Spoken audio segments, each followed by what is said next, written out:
is figure out where your interests are within that. If you do want to work for a place like the European Space Agency, work out where your skill sets are within all the different kinds of jobs that you can have, because we have natural skill sets, and so find where your skill sets are, and then talk to people that are doing the kinds of jobs that you want to be doing, and that would be probably the most direct way of getting in, essentially, because then you want to build more on those skill sets and make them more specialized to what's coming.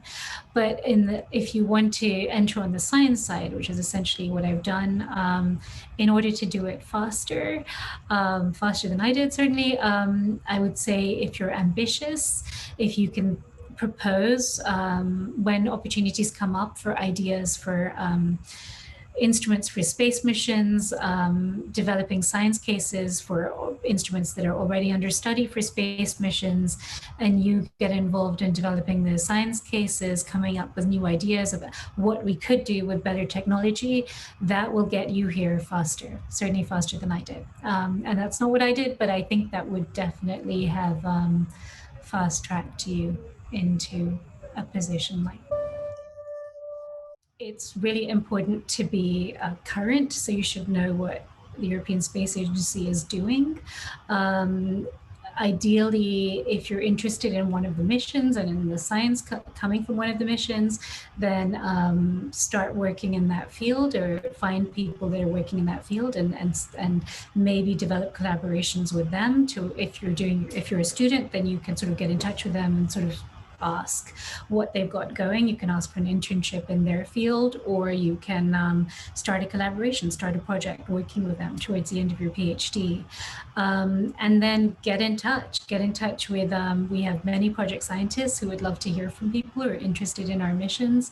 So get in touch and find out what opportunities we have coming up. We have young graduate trainee programs for people that are sort of between master's and PhD. We have fellowships for people after they finish their PhD, and there are a number of things in between. There are internships we offer as well. So just get in touch with us, find out what's coming up. Check also on our careers website, because we're always offering opportunities. But of course, it's important that you have some relevant experience, and that will help. So certainly the fellows that we recruit come in with their own programs. So they come in with their own ideas of what research they want to do in the next 2 years, and how working at ESA will contribute to that. So that's what they come with. What we're providing them with, what I'm working on providing them with while they're here, is the experiences that are unique to working at a European Space Agency that you wouldn't get working in a university.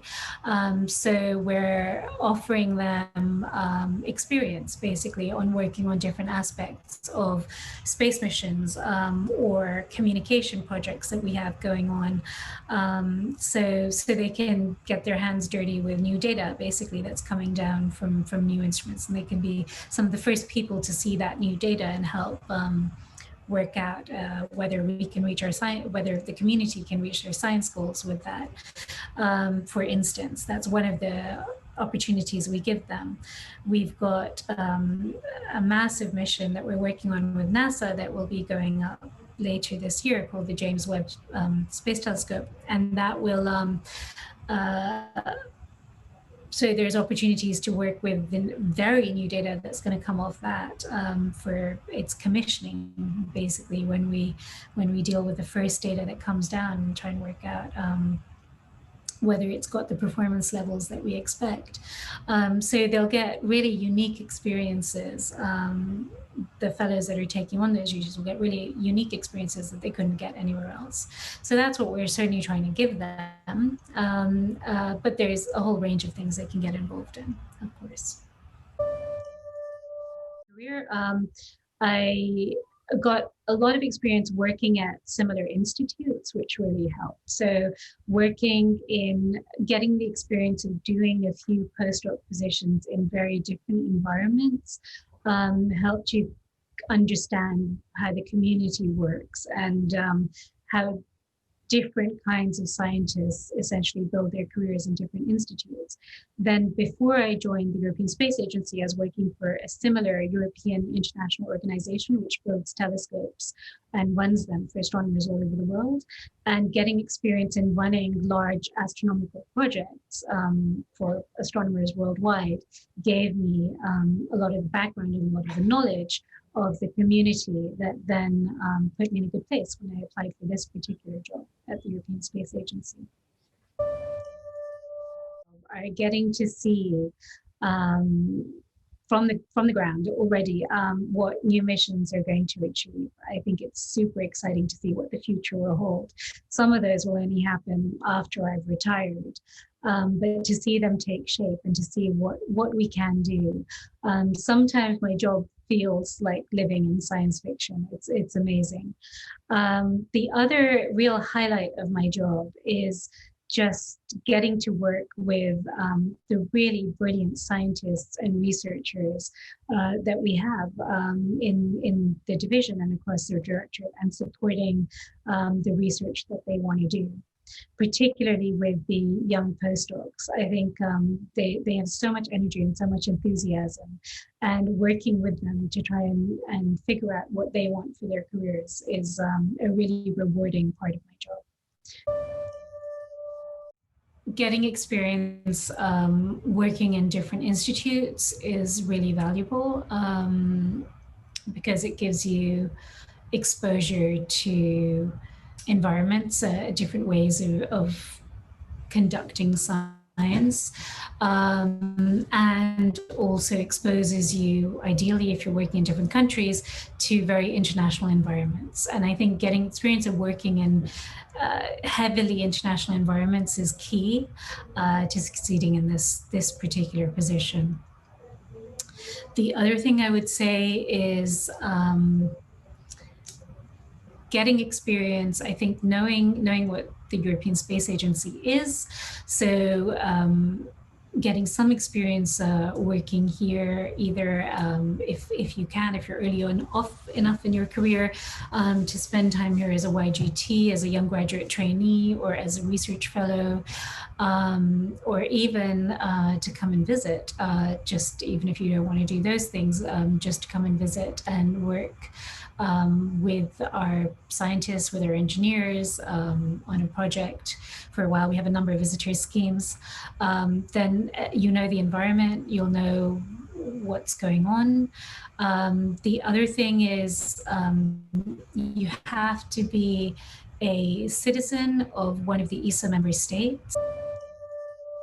Right? So can you communicate what you're really interested in? Are you really interested in this, or are you doing it for other reasons, right? So I think that if you can show that you're really interested in what you've been doing, and you can present it in a way that shows that you understand what it might mean in the big picture, I think that's one way you can show that you really want to contribute to a wider discussion, rather than maybe narrowly just trying to solve one problem.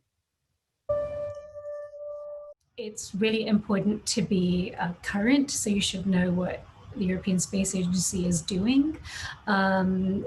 Ideally, if you're interested in one of the missions and in the science coming from one of the missions, then start working in that field, or find people that are working in that field, and maybe develop collaborations with them. To if you're a student, then you can sort of get in touch with them and sort of ask what they've got going. You can ask for an internship in their field, or you can start a collaboration, start a project working with them towards the end of your PhD.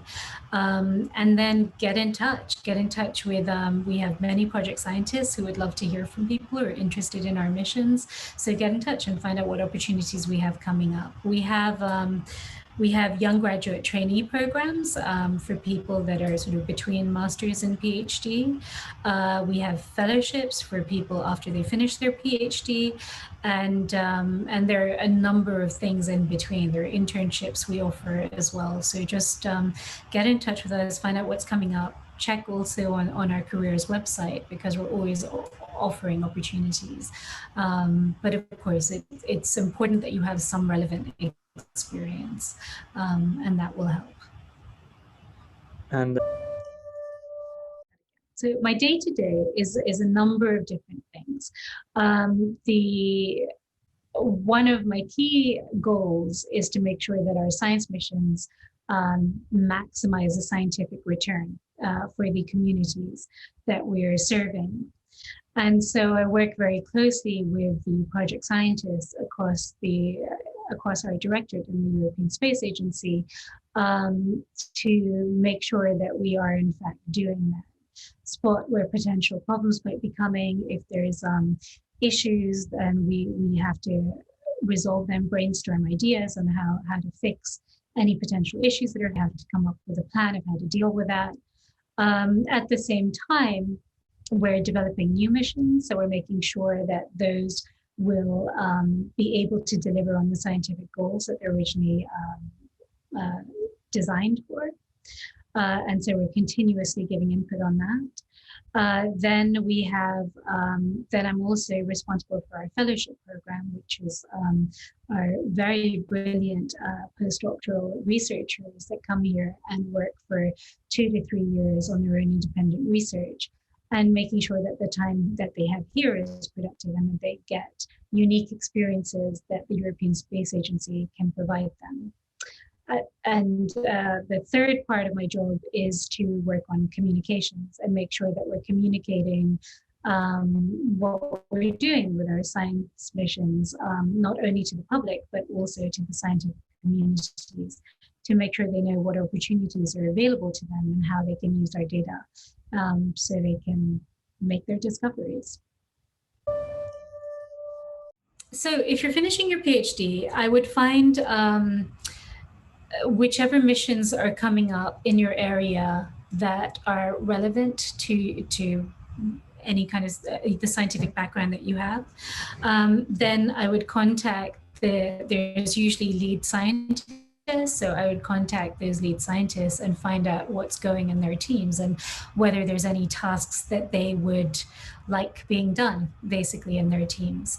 And that would be a good way in. I mean, straight out of your PhD, it would be hard to propose for an instrument. As a postdoc, you certainly can. And you probably should be thinking about it. But as a PhD, as a newly minted PhD or as a finishing PhD, are involved in studies of missions and find out what they need done, basically, and then contribute to that and think what more you can contribute to it. Because once you're in those working groups, then you can add ideas. But certainly bringing your own ideas, bringing energy, bringing enthusiasm. Everyone needs people power effort in the work that they're doing, so they'll welcome enthusiastic new members.